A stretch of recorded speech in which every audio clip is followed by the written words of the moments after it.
Interesting that Varric's battleship has what seem to be pretty traditional dragons on the front, considering he's from the Southern Water Tribe. I mean, her body is fine, right? Does Kaya doing this healing make any sense? I don't care how much healing you do, it's not gonna bring her spirit back. I like that Korra is seen training here, but it still seems like she's just throwing punches and kicks that could be interchangeable with firebending. I want Korra to train because honestly, one of the most interesting concepts of learning what it is to airbend from last season still hasn't been capitalized on. We didn't get to see Korra really have a breakthrough with it, have to change the way she thinks, grow to be able to do it. She had a nice lesson with the turning gates exercise, but still couldn't airbend, and that's about it. And it's really a compliment to how well the previous show did it, that Korra can be seen airbending like this, and most people get the feeling that something isn't right. I want airbending, not firebending with a different colored effect. You know, a wise man once told me that delivering bad news to a girlfriend was like ripping off a blood-sucking leech. You just have to do it fast and get it over with. Hey, great callback, Bolin. From how stupid the writers had been making you seem back when that line was directed at you, I'm surprised you even remember it, or know how to tie your shoes. Unalaq will be waiting for you. You'll need all of your avatar power to stop him. Avatar power? What the fuck is avatar power? I know what he's getting at, but Jesus, has there ever been a line that clashes as hard with the world as this one? It doesn't even sound like something Tenzin would say. Just say all of your strength or all of your skill. What the hell is avatar power? Just give her a power level if you're gonna start talking like that. I'm going to close the spirit portals, lock Vatu in for another 10,000 years, and make Unalaq wish he'd never been born! See what I mean? If this was the first scene you've ever seen of the show, you'd think that Korra could shoot air with punches, but then when she gets mad, it turns into fire punches. The interesting distinctions in the powers aren't just being muddled anymore, like they were when they were limited in pro bending, which at least made a sort of sense. Now they're just being lost entirely. We'll blast through the blockade at the main port. Then we can rendezvous with Unalaq and his troops, crash through the defenses around the portal. It's kind of funny hearing Tenzin talking about blasting in and crashing through. Not very airbender of you, my man, but Janora's in trouble, so I don't feel like it's out of character at all. Since when are you as tall as Tenzin? Well, I went and looked, and actually, it turns out it's like half the time. I remember when I was surrounded by pirates in the Hurricane Straits. We managed to capture them all with just a feather, 2 eggs, and a barrel of molasses. Oh god, Bumi in this episode, man. I think this episode might be why I find him so particularly annoying. Wow, Unalaq didn't think to take over where Korra has spent most of her life? He didn't think to capture Korra's mom? Like, I get it when he was still playing all coy, letting her mom go, but now everyone knows he's a cartoon villain. Why wouldn't he get Korra's mom during his hostile takeover of the South? Seems like a pretty obvious move from where I'm standing. Where's Dad? Unalaq wiped out the entire Southern Resistance. He wiped them out, did he? Well, that's just vague enough for me to be alarmed. Gasp. How long has she been away? Almost a week. Holy god, is she eating? Like, surely you have to keep her physical body alive, too. We have to break through the enemy lines ourselves and get to the portal now. We know what our mission is. A suicide mission? Wow, I'm surprised that line got through Nickelodeon. Hold on, maybe Bumi's right. We don't have a catapult and hog monkeys, but we have a flying bison and there's a plane on Varric's ship. Maybe we can attack from above. Bro, this is so frustrating. You have the Avatar. This is an enemy army you're talking about, and the end of the world as you know it, not to mention Tenzin's kid. There is no strategy needed. There is no moral quandary to contemplate. Korra could go into the Avatar state and devastate their entire presence around the portal, and you're in. There's no need to beat around the bush. You have a wall that needs knocking down and a wrecking ball. But they can't do that for a reason we'll get into next episode. We have a flying bison and there's a plane on Varric's ship. Maybe we can attack from above. That's actually a really good plan, Asami. Why do you need to go in on the ground? But I can't help but think this plan wouldn't be like this if Asami didn't need something to do. She gets absolutely no play in the next 2 episodes because obviously not. She's just Asami. What's she gonna do? But luckily, we have just such the occasion that Asami, with her limited skill set, can still play a role here. It feels forced. In the finale to Airbender, when they were coming up with what they're going to do, no one slotted in perfectly to what they were doing. As far as Zuko knew, he probably didn't have a good shot of beating Azula, and Katara just came along for backup. Toph, Suki, and Sokka went to attack the airship fleet without any semblance of a plan. The situation felt dire, and they had to improvise, and no one was in their wheelhouse. It was the final hurdle, and it was going to be hard for everyone. And that made the stakes feel real. It was like, we're fucked. We gotta do something, and we gotta make it count. It doesn't matter. This is it. But here, luckily, the plan has a perfectly suited role for Asami, because we can't leave her out. She's part of the team, after all. It just feels foolish. Yeah, speaking of which, part of the team. Doesn't that just sum up the animal roles beautifully? I know they come back. What are we still doing here, Father? You don't understand. Everything I've achieved so far will pale in comparison with what I'm about to accomplish. Why did you step down from your little platform, you freak? And was completely successful, and the Southern Tribe is under our control. The spirit portals are open. You've restored balance. Now we would like to go home. Let's talk about Desna and Eska too. They fall into the same trap as Bumi, if you ask me. One really overbearing character trait that sometimes gives way to other real human emotion, but never enough that you can actually grab onto something, which makes for a fine henchman type character, which is basically the role they end up playing. But when you step back, it's like, wow, these are Korra's cousins, son and daughter of Unalaq. Shouldn't they have a little more going on than being monotone and downbeat? Wow, this is Aang's son. Shouldn't he have more going on than being a boasting goofball? The closest characters to relate them to would be May and Ty Lee, who mostly have their one trait to start with that define them, but by the end of the show, they're not just that one trait at all. There's a warmness and loyalty to May you don't expect. There's a strength to Ty Lee's character that surprises you. It's almost like Airbender took the idea of having such shallow characters and shoved it in your face that that's not what they're actually doing, after tricking you into thinking they were. But here, in the sequel series, that's what they actually end up doing, and that's obviously not great. Don't worry! There's no way they'll be expecting this! They were expecting it so hard they were pre-stanced up. Well, then again, if the first season is to be believed, this plane can be heard from like 20 miles away, so I guess it makes sense.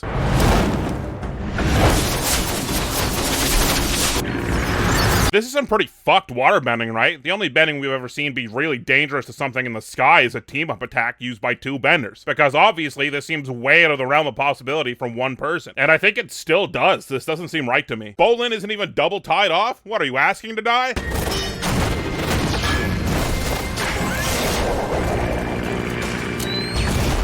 Question, why after discovering this completely broken tactic of just gluing bombs to pieces of Earth, does Bolin not do this all the time from here on out? He wouldn't have access to bombs, you say? Well, if you want to be logical and a dick about it. There are spirits everywhere. I don't see an opening. I know how to make an opening, you clod. You're the Avatar. Just hit them. The spirits are weighing Oogie down. Spirits are known for their weight.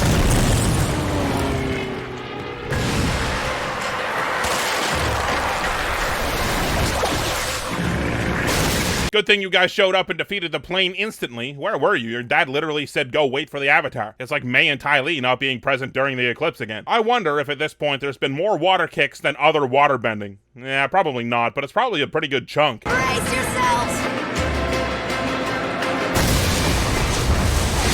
What? Remember when that plane crashed earlier in this season? It was like it was carrying a hydrogen bomb. Now these guys just hit the ground and it's like, whatever.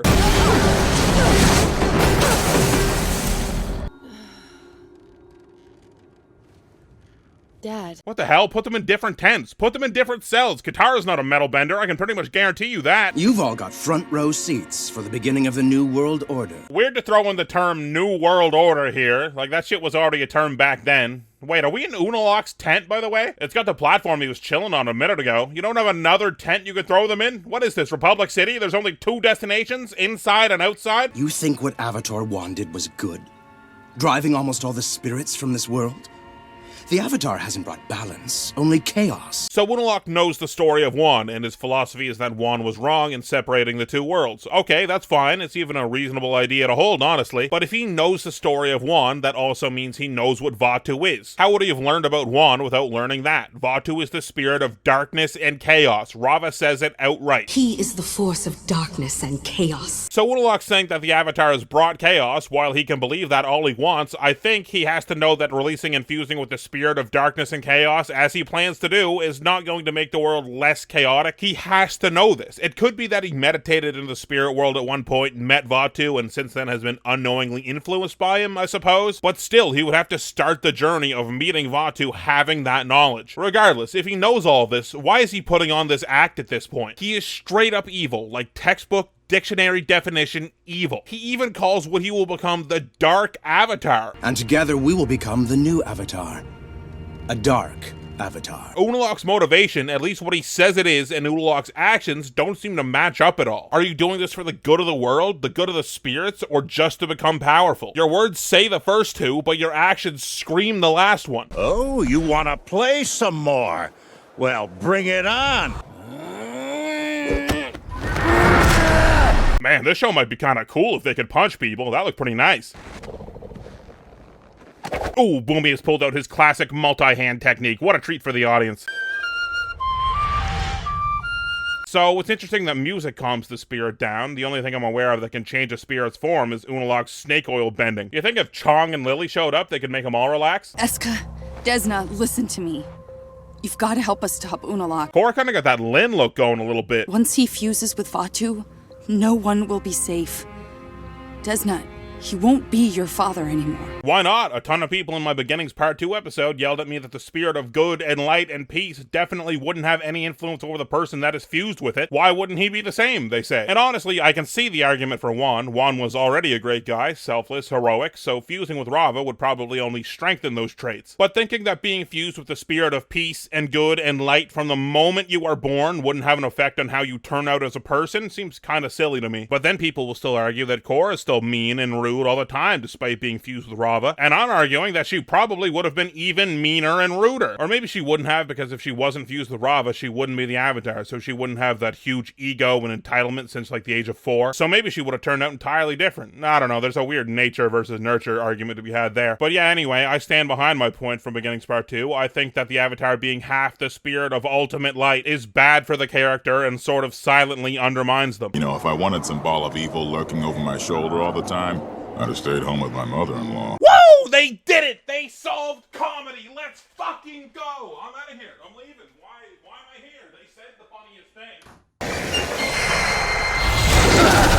So wait, the Dark Spirits are just chilling mostly with the guys in the camp. They're on side, they're cool, and Bumi looks like one. So these spirits actively despise music then? There's no way they know Bumi is an infiltrator based on this alone. They kill all music players when they're in dark mode? Why are they in dark mode? Actually, what is the logic of them being in dark mode? Unalaq is so evil he makes all of these spirits dark too? Vatu is still locked up. What are the rules? That can be real strange when you're trying to figure out all the rules.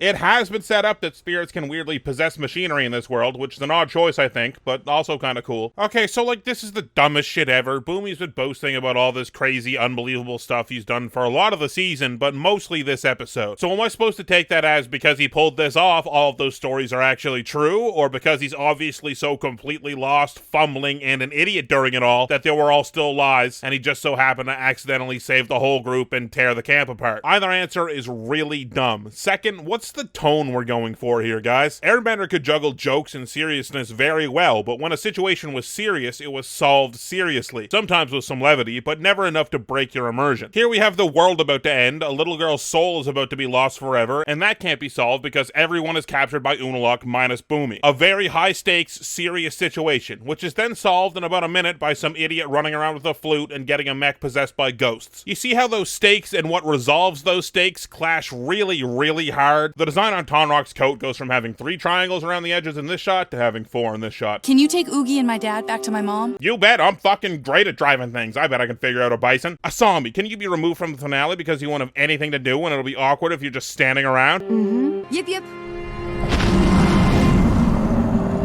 It's fine. We wrote her a plane thing earlier. She's fine. Let's just say something happens to you. Are we gonna be trapped in there for eternity? Trapped? Yes. Eternity? No. We'll all walk out together after Harmonic Convergence. I don't mean to be a stickler for the details. You guys know I hate doing that. But Bumi only destroyed the camp, right? There were still like 200 evil spirits swirling around this portal that were actively trying to stop you earlier. Bumi didn't do anything about them. Where'd they go? Why aren't they attacking you? Anyone having a something is coming through that portal feeling? Oh yeah, there it is. Man, Unalaq with this spirit surfing shit. It looks weird, bro. You're scaring the hoes. Behold, the most impressive Avatar state showing of the entire season. Reminder, there will be a duel between 2 avatars next episode. See what I mean? Unalaq's kind of nasty with it. He's spinning around, all his movements look like he's bending water. It's so weird that they've decided to take the dynamicness and moving like this away from the main character, and it's not always, but it's far too much of the time. Bolin, I hate to say it, I really do, but you gotta pull a General Fong here, bro. The Doormat of Darkness is on his way out. Oh, wait, I always like this one. Ooh, the launch into the, ooh, shoot the pillar even while Mako's still in the air. For how much I bitch and moan about the magic feeling samey, there's still some cool choreography here and there. The changing in art style from beginnings for the planets aligning is something that I like. Wow, what's that? 2 in a row now? 2 things that I like? Not bad for this episode. However, it really is interesting that the 3rd planet from the sun has a ring around it, so that's definitely not Earth. So I wonder which planet of these Earth is.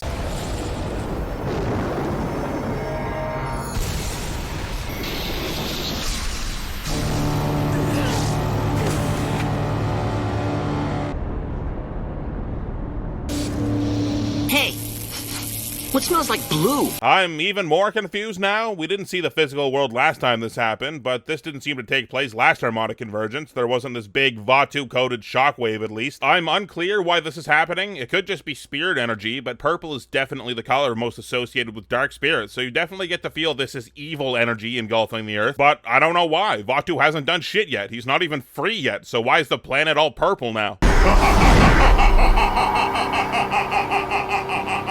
Whatever, Vatu, you're not even in your tough form. I don't know what you're cackling about. You should be pretty frightened of a fully realized avatar in front of you when you've been out of the game for 10,000 years. And the last avatar you fought beat your ass in like 10 seconds. Okay, this episode is pretty bad. It has a problem that a lot of the core episodes do in that it feels rushed in some places and it feels like it really drags in others. The first third of the episode is the gang just standing around and talking about the stakes that have already been put in place and that we are already aware of. And then it turns into Nuktuk Sky Warrior, which is a fun little action scene, and then there's another entire third of the episode or more of the entire gang being locked up in a tent, Unalaq spewing some shit at them that doesn't even hold to its own internal logic, and Bumi acting like an idiot and somehow saving the day. And then the rest of it is basically showing us that Vatu got out despite their best efforts. It feels somewhat like the Boiling Rock. A lot of logic gets thrown out the window to allow the story to go in the way they want it to go, and they want there to be a reason that Bumi exists at all. But in the Boiling Rock, at least, that led to big character moments and some really cool action. All this nonsense leads to is some pretty cool action, a frustrating lack of tonal consistency, and the next episode. Patreon shoutouts if you want to see the next 2 episodes of Overanalyzing Korra ahead of the YouTube releases. You can support me on Patreon for just a few bucks. Link, as always, is in the description below the video. Biggest shoutouts of all go to my top patrons. Anton Device, who has a poisonous bite so strong it can kill 10 men, and it does. It kills the 10 nearest men. There's a guy with just a blank name, so I guess I'll just call him Blanco. Blanco, who saved the country from a dirty bomb, so now they have a license that says they get the first 2 moves in tic-tac-toe. They're 50 Kobold, who learned archery just so in the slim chance they do go to hell, they'll at least be a skeleton archer and not a lowly skeleton infantryman. Jammin, who if they wear the right clothes, they can generate enough static electricity to deliver a taser punch. Luna Invicta, who has about an 80% hit rate on guessing who was a sleeper agent, and about a 60% hit rate on guessing their trigger phrase. The rest of the time, they just look really weird. Lurfax1, who you should never flip a coin with because they can make it land on its side every time. Matthew Lang, who can be so intimidating, even hurricanes change course to be further away from him. Potato Scream, whose jawline is so sharp they don't really need to keep knives in the kitchen drawer. The Former Meaning of Life, who can light a candle with a roundhouse kick. The 1 AM Party, who can hear statues' thoughts. They're mostly mad about not being able to move. And Whitrow, who I swear I saw turn into a smoke monster once, but since then their eyes have only been red on like 6 or 7 occasions, so I'm probably wrong. And of course my other fuck you money patrons, a stack of pancakes, Ben Misra, Donut, Gene Creed, Kevin Bartlin, Omega Fighter, Tater of Tots, and that one Turian. And my god overanalyzers, 2 Boots Are Beat, Ang, Alan Garvin, Andrew Jacobson, Andrew Watchett, Aropataro, Bob Deff, Chandler Crump, Charles the Fartbender, Kobe Smith, Deathly Healer, Dr. Xerox, Dominic Saint, Dricker, Emma Not Emma, Aaron Grace, Fire Lizard 44, I'm a Match, Jason Gebhardt, Jackson, Jeremy Rubenstein, John Ajaka, John Warhammer, Justin Scott, Mac, Eligio, Medium D Speaks, Michael Fellon, Mitchell Gobrecht, Nick, Nicholas Abbott, Octocrab TTT, Pogger White, Reese, Rocket Mist, Ryan Gregorikos, Ryan Maxwell, Sandy Stormborn, Shane Antonacci, Silk Toast, Smarty Marty, Spicy Ketchup, Super Snipper, Thomas Barrett, Von Camp Spell, and then at the very end there's some sort of bear face. Next up, oh boy, I sure hope all of these steaks aren't horribly wasted.